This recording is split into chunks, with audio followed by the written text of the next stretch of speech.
lulus dengan summa cum laude. Nyatanya Hyde adalah seorang yang jenius. Lanjut pada scene di mana Anna dan teman-temannya berbelanja pakaian untuk dipakai ke klub pada malam hari bersama pasangannya. Ketika Anna sedang bercermin, tidak sengaja Anna melihat keluar jendela yang di mana ada teman suaminya Anna yang sedang berpelukan dengan Gia Matteo.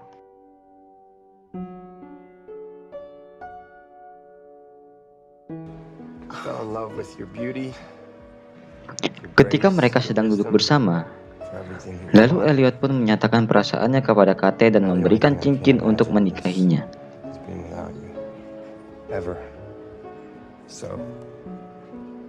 Marry me?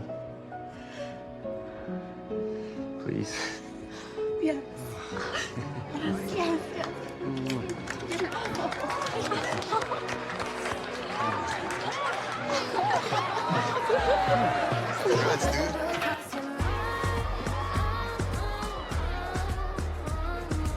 Ketika pada asik berdansa, Anna sedang berdansa sendirian lalu ada seseorang dari belakang Anna yang memegang pinggangnya. Dan Anna pun menampar orang tersebut. Ketika suaminya datang dan menghajar orang tersebut sampai terjatuh.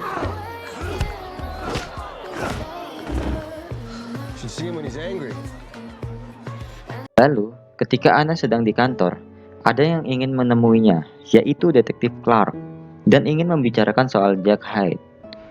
Hyde mengatakan bahwa dahulu dia dan Anna pernah tidur bersama sewaktu dia bekerja di SIP. Dan ia mengaku bahwa dia memutuskan Anna dan Anna pun marah kepadanya. Lalu Hyde mengada-ngada seolah-olah Anna menceritakan kekerasan seksual dan membuat karirnya hancur. Nyatanya Hyde berbohong untuk mendapatkan jaminan dalam pengadilannya. Pada siang hari di pengadilan kota, Hyde sedang disidang karena kasusnya yang menerobos ke rumah Gray dan Anna. Namun, ketika hakim berbicara dan catatannya yaitu bersih, pengadilan akan memberikan jaminan untuknya yaitu sebesar $500.000. Setelah Anna dari pengadilan kota, Anna dihubungi oleh Dr. Grant dan ingin mengecek apakah Anna hamil atau tidak. Nyatanya, Anna sedang hamil dengan umur bayinya sekitar 6-7 minggu. Singkat cerita, ketika Gray pulang dengan keadaan mabuk, lalu Gray pun ingin tidur dan ternyata ada SMS dari handphonenya. Ternyata pesan itu dari Elena.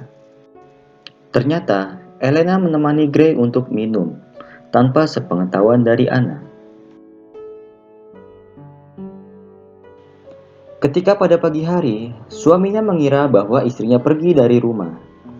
Jadi, ingin mengerahkan semua penjaganya untuk mengecek CCTV, menggeledah apartemen, dan bahkan menanyakan kepada petugas.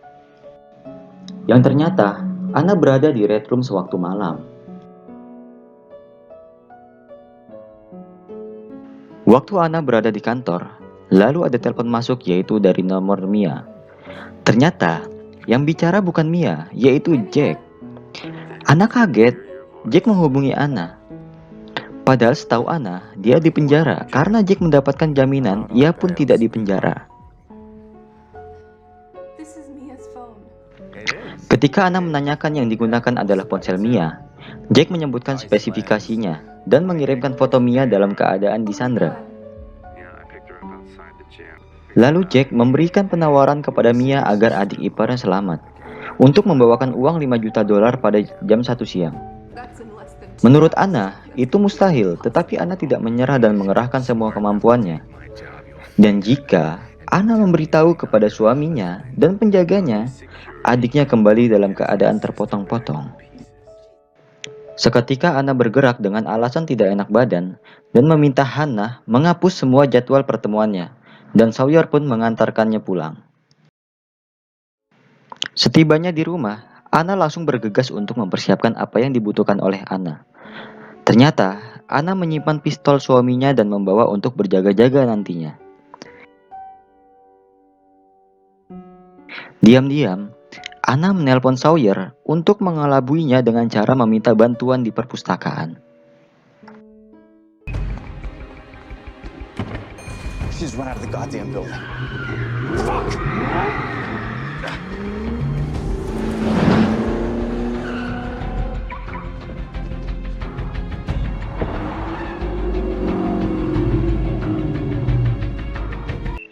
Lalu, Ana pergi menuju bank untuk melakukan penarikan yang sangat besar dan instan. Ketika Ana berbicara kepada suaminya, awalnya tidak ingin memberitahunya, tetapi akhirnya Ana memberitahu hal tersebut dengan diam-diam. Okay. Put Willem back on the phone.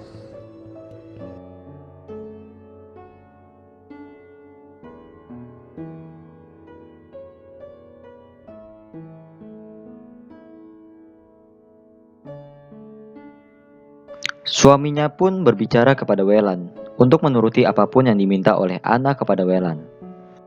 Ketika suaminya sedang berada di perjalanan, Taylor memberitahu bahwa adiknya yang bernama Mia hilang tak bisa ditemukan. Beralih scenes pada Ana yang ingin keluar dari bank tersebut melalui pintu depan, ternyata di sana ada Sawyer yang menunggu untuk menyusulnya. Lanjut, Ana menelpon Jack dan Jack menyuruh untuk cepat menyelesaikannya. Tetapi, Ana punya masalah yang dimana tadi Sawyer menunggu Ana di depan.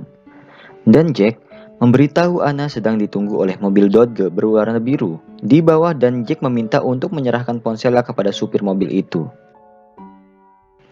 Secara inisiatif, Ana meminta handphone Willan untuk diberikannya. Lalu Ana menggunakan pintu belakang untuk keluar. Pada scenes di mana suaminya sedang menelpon detektif dan membicarakan saat Jack Hyde keluar dari penjara, adiknya langsung hilang dan istrinya mengambil uang 5 juta dolar dari rekeningnya. Ketika Ana turun, dan ternyata supir itu adalah Liz atau Elizabeth yang membantu rencana Hyde. Dia adalah mantan staf SIP yang di awal membuntuti Ana dan Gray di awal scenes. Ketika Liz meminta ponsel Ana, dan Ana memberikan ponselnya yang ternyata itu adalah ponsel Wellan yang diminta Ana tadi. Jadi, ponsel Ana ditaruh di dalam tas untuk dilacak oleh suaminya agar tahu posisi Ana nantinya. Singkat cerita, Ana sampai di lokasi Jack Hyde dan Mia. Ana langsung dihajar oleh Hyde karena kesal sudah menghancurkan karirnya dan mengacaukan hidupnya. Thanks for fucking up my life. Sedangkan polisi sedang menuju ke lokasi bersama suaminya. Ketika Liz sedang berdebat oleh Hyde, Ana mengatakan cukup. Lalu dia menembakkan pistolnya ke kaki Hyde sampai terjatuh.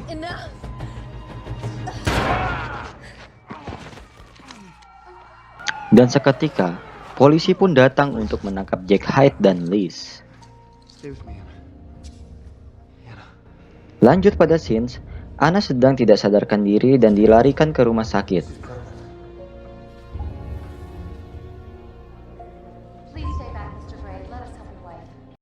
Singkat cerita, ketika Ana sadar, dia sedang ditemani oleh Gray dan ibu Ana dan memberitahukan bahwa bayinya tidak kenapa-kenapa.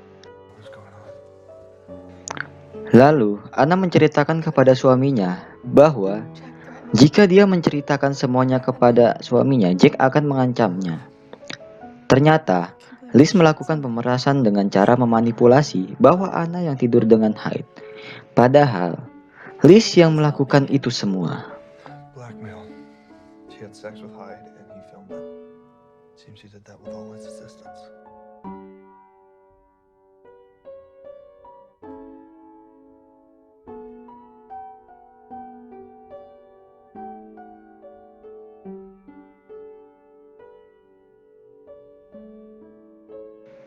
Lanjut, pada informasi tentang Hyde, semua telah terungkap. Dan ternyata, Hyde dan Gray berada di panti asuhan yang sama.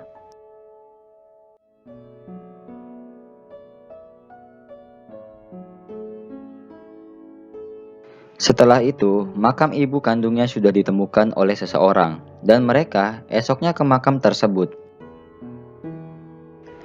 Pada sebuah scene akhirnya anak mereka lahir dan hidup bahagia bersama.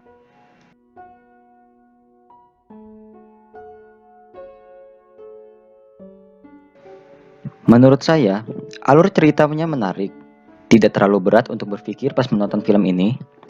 Ceritanya juga romantis dan menegangkan.